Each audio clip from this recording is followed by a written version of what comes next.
Hey all, this is David Ducker coming back at you. Today, we're going to be doing a video recap, Return of the Runefangs, episode 13, Lucky 13. Don't forget to check out the Facebook group. Just because you can see all of the NPC portraits there, you can see all the maps there.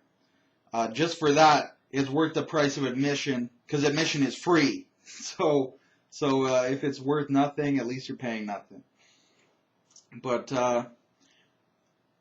anyway, we'll get back into the session. When we last left our daring heroes, gotta start it that way every time. When we last left our daring heroes, they had been accosted by an orc raiding party en route to Grunstadt. They were in the company of Ramsay Holloman, the Baron of House Holloman, and his retinue, including Hildebrand Servatius, the bad man from Averham, as he pronounces it, former judicial champion. So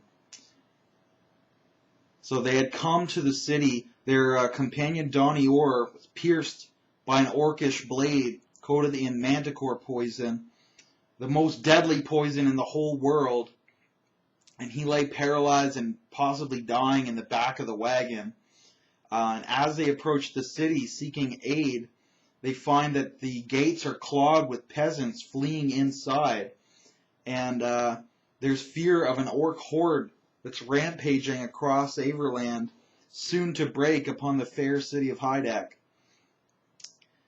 So the master-at-arms of the city was there outside the gate, making sure that everyone retreated inside in an orderly fashion.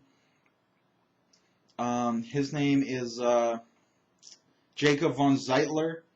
His portrait, of course, on the Facebook group.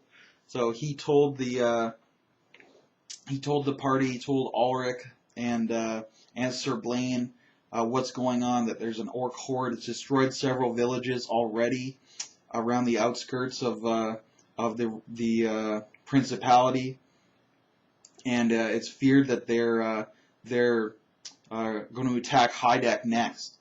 Of course, at this point, everybody rolls warfare, and just to see if they can coordinate what's going on, the strategy. So warfare, sub-skill, strategy. And of course, Sir Blaine and Sir Ulrich realize that they're cutting the city off. They're surrounding it with refugees pouring into it, and they're creating this ring so that messengers can't get out, so no one can call for help. So successful use of the strategy skill there. And Jacob von Zeitler, of course, a knight of the most noble order of the Black Bear, issues them inside to meet with Baron Siegfried. Siegfried, his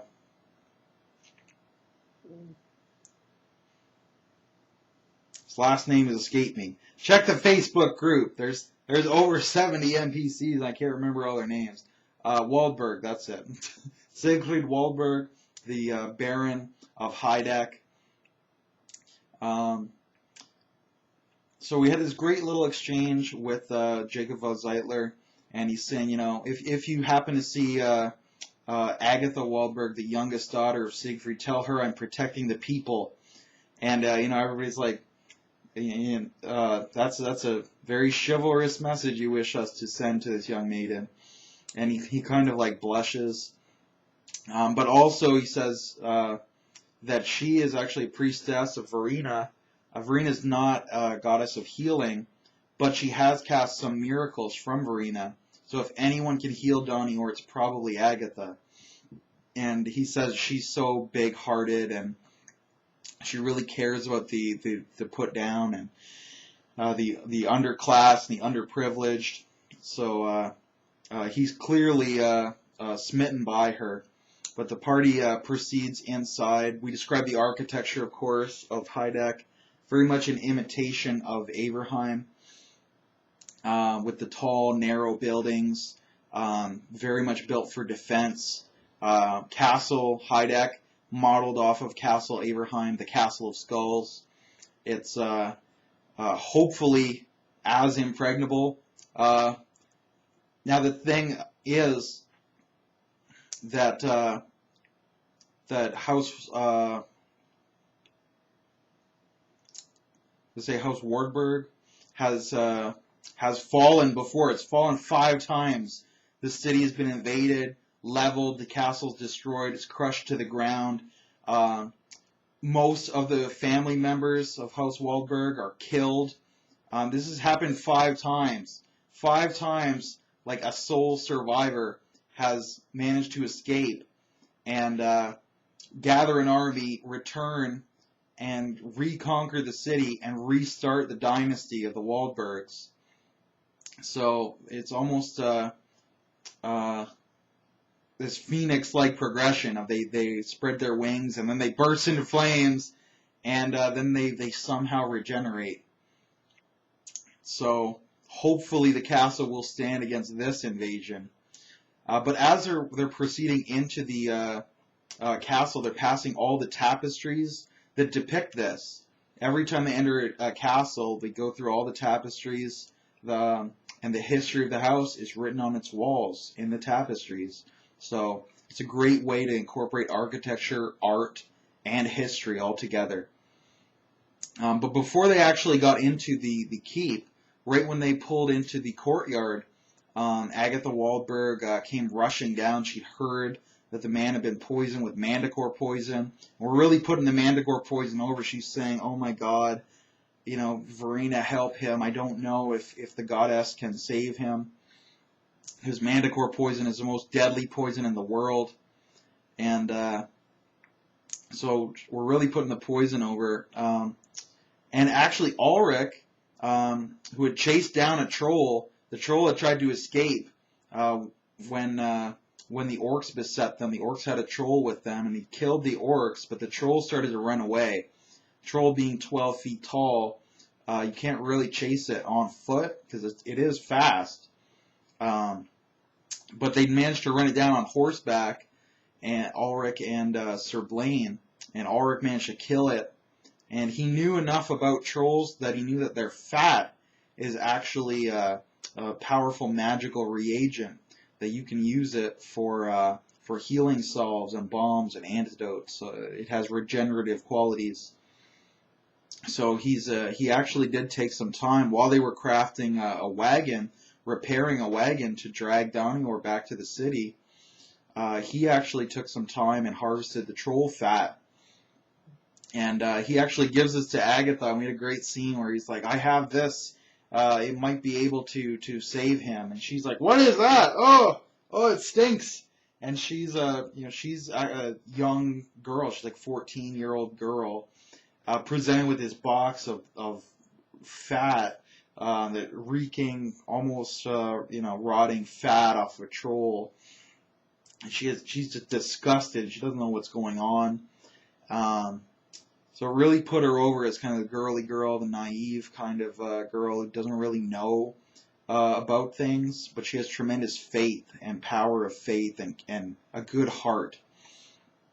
But while she's doing, while she's being disgusted, her sister actually comes out, her older sister, Cecilia Waldberg.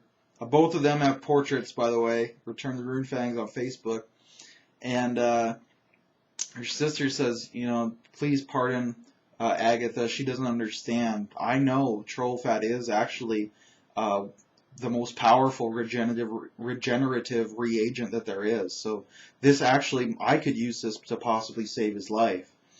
And she's, of course, wearing the blue and white robes of the Celestial Order. She's a star mage. So she's blue with like silver stars all over, and she has silver jewelry and diamonds. So we really put her over as being very knowledgeable and logical in the same scene. We contrasted the sisters. Very good scene, excellent role playing.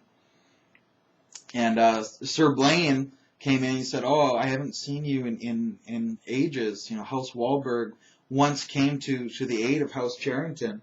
And you sent your vassals up, and you called your banners and put down an undead horde I fought at your brother's side, and I've not seen you low these many years. So he had some good role playing. He seemed like he was kind of maybe kind of crushing on Cecilia, and she reminded him too that she has a paramour in Johannes Bear, who's another knight of the most noble order of the Black Bear. So she reminded him that she's off limits and he'll fucking kill you if you go near her. But in a more friendly way than that. But great role playing though.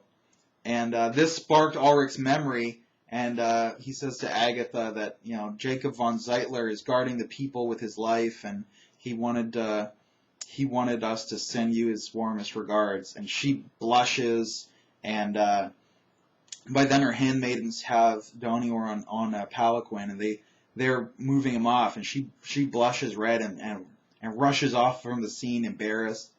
And Cecilia just glares at Ulrich, just glared him down. And, you know, he's like, oh, was I not supposed to encourage this romance? And she just shakes her head and follows her sister so they can see to Donior's manticore poison to keep it from affecting his very soul, which is a nice touch to the poison. Then they proceed inside the castle, through the tapestries, learn about the history of the house. They hit up the war room, so they're introduced to Siegfried and his son, Marcus.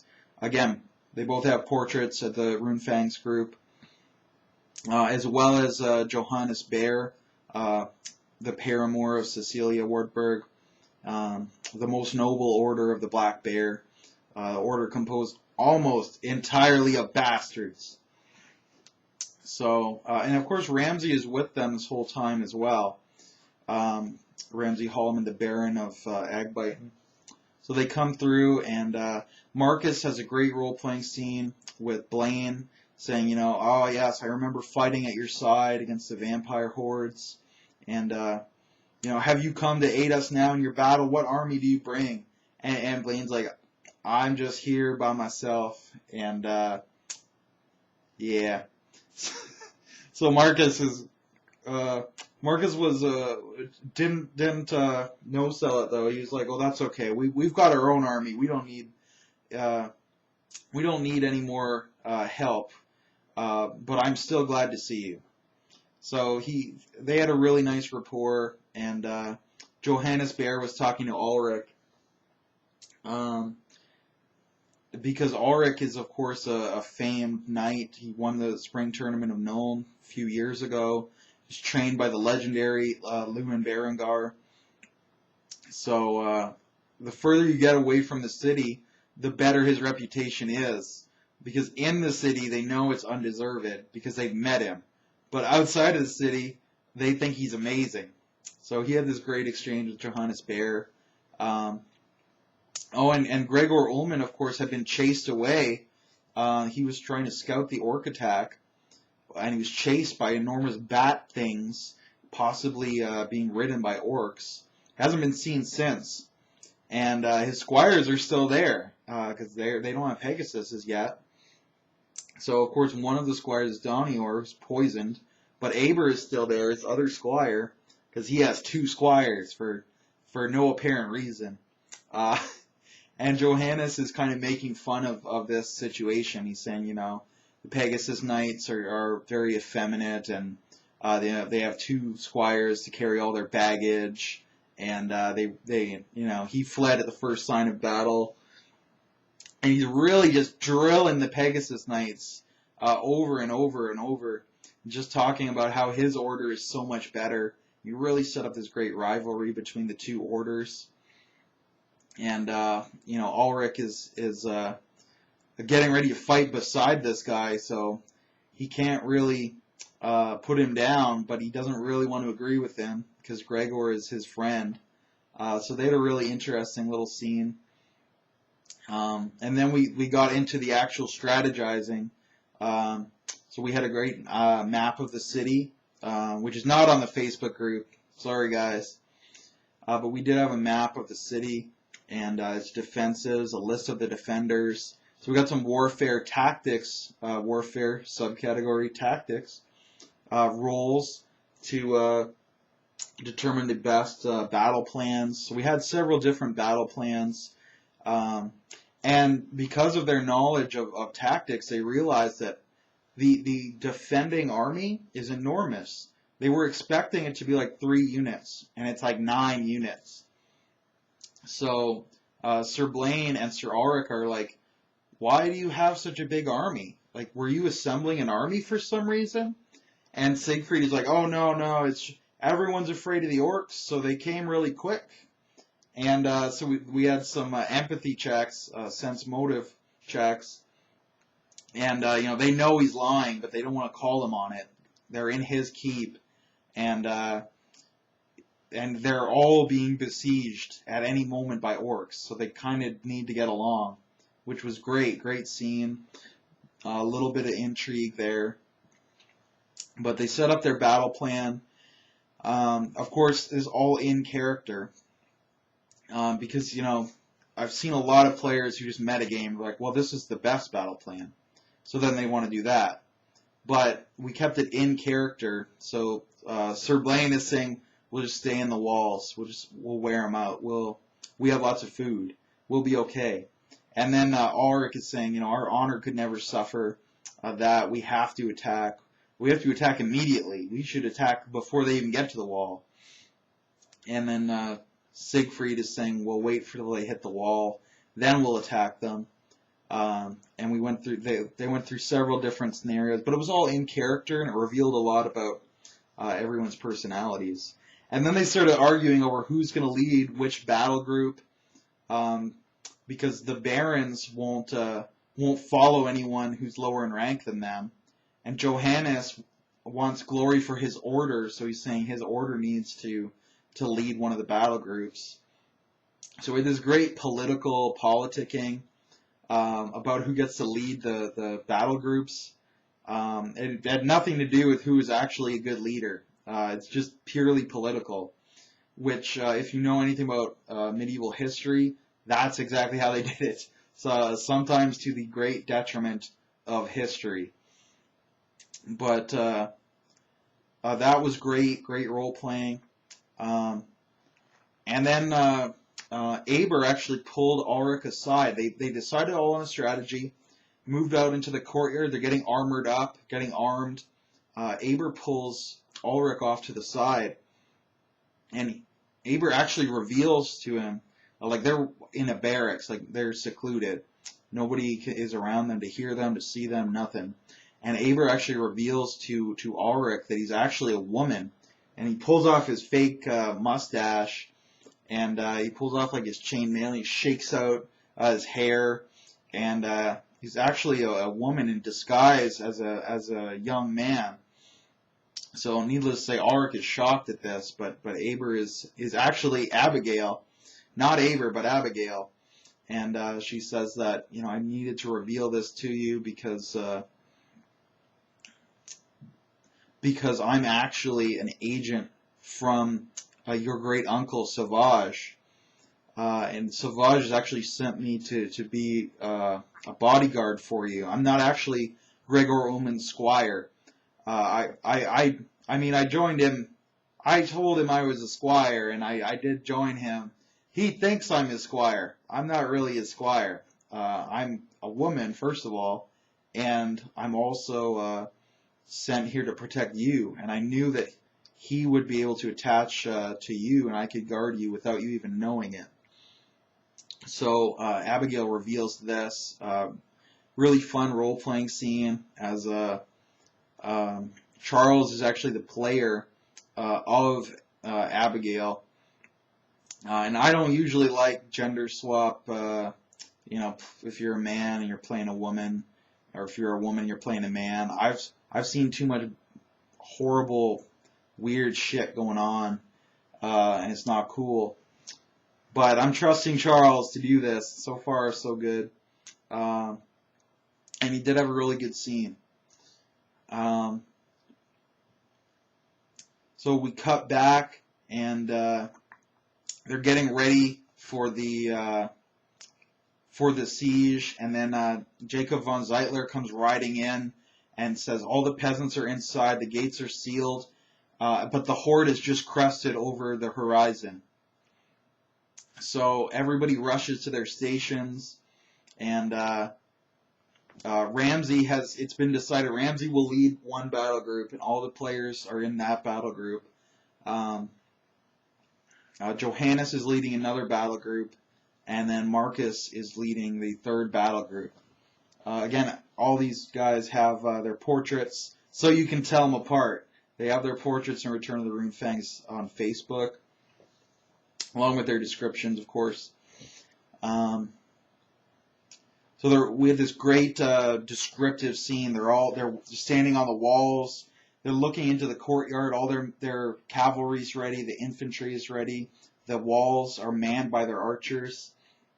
And we look out across the plains. We see the orcs advancing. And Sir Blaine is used to fighting undead hordes. So he's not used to hearing the orcs' battle cries and their war drums and their trumpets. And he's getting a little unnerved at this, which is a great touch by Kevin, who's Sir Blaine's player. And I'm describing they have pike formations and skirmishers and trolls and dire boars with orcs mounted on their backs, and of course their signature weapon, dagger axes. So pretty much all of them have dagger axes. So really great description as they're slowly advancing. And then finally they get within bowshot, the archers fire, and the trolls rush forward to try and smash through the gate. And we got skirmishers rushing up to the walls, throwing grappling hooks. And the players then, they rush down from the top of the wall, mount their horses.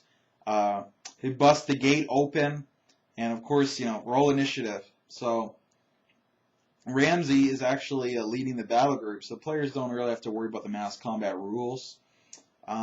If they'd actually been leading a battle group, they would have had more opportunity to do that. But that's not the way the story went, so that's cool. So it was this great moment because it's such an important role, because the trolls are on one side of the wall of the doors, and the unit of cavalry, there's 20 knights on the other side. And are the trolls going to rush in, or is the cavalry going to rush out? So it's great kind of unstoppable force and an immovable object. But the cavalry managed to push out with this big charge. Ulrich actually was giving them a big speech, and then Ramsey led them out. This 14-year-old boy who's the new Baron of Agbite somehow is the leader of the battle group due to political reasons. And of course his bodyguard Hildebrand is right there watching over him like a hawk. Hildebrand, not being an actual knight, has a battle axe, a big double-headed axe. Since in our version of the Warhammer world, only nobles are allowed to carry swords, which is one of the many sins of the orcs, is that they're often found with swords. But anyway, they push out. Really great combat. First, got to break through the trolls, so charges, lances going off. They did break through the trolls, so now they're rushing through the infantry. They're going out of one gate, and they're supposed to fight their way into another gate. Meanwhile, Johannes is leading the Order of the Black Bear out of that gate and into the gate the players just came out of. The Dwarf Gate and the Stallion Gate, respectively, the south, east, and the north gates. So they're switching places, and they're kind of backing each other up and killing everything in their path. So it's kind of like this buzzsaw movement. And it was a tactic that was actually used in medieval siege warfare. So it's great, battle scene. First we got the orcs, first we got the trolls, then we fighting through the orc infantry, and then the orc cavalry mounted on dire boars. So we had to go through 3 different types of enemies. We've got individual targets. We've got the mass combat rules, and finally, and the party is they were taking some hits too. Actually, Abigail. Now, everyone else knows her as Aber, as a him. Of course, Ulrich knows that this is actually just a girl. This is Abigail riding into battle with a flail. But Abigail took a troll bitch slap to the face. The troll slapped her. The troll's 12 feet tall, so that's extremely dangerous. And she actually had a minor fracture in her neck. In mechanical terms, she took a wound, and like her right arm went numb, and she dropped her flail. And she's going to try to ride through while she's wounded. Try to ride through to the other gate so she can get medical attention. So they're trying to protect her, but also protect Ramsay and keep the formation. And as their formation's heading up, the boars came in and smashed them sideways, trying to push them into the wall and stop their momentum to cut them off. So we got some great mass combat rules in there. The knights definitely prevailed. They pushed back the trolls, cut through the infantry. They resisted the orc cavalry, and then they smashed the orc cavalry. And then Johannes Bear comes sweeping down with his cavalry, the Knights of the Black Bear, and they start, they trade places. So the party gets into the gate. The gate's closed. Now they're at the Stallion Gate. They're getting their breather on, and Johannes is hopefully smashing his way through the enemies that they just softened up.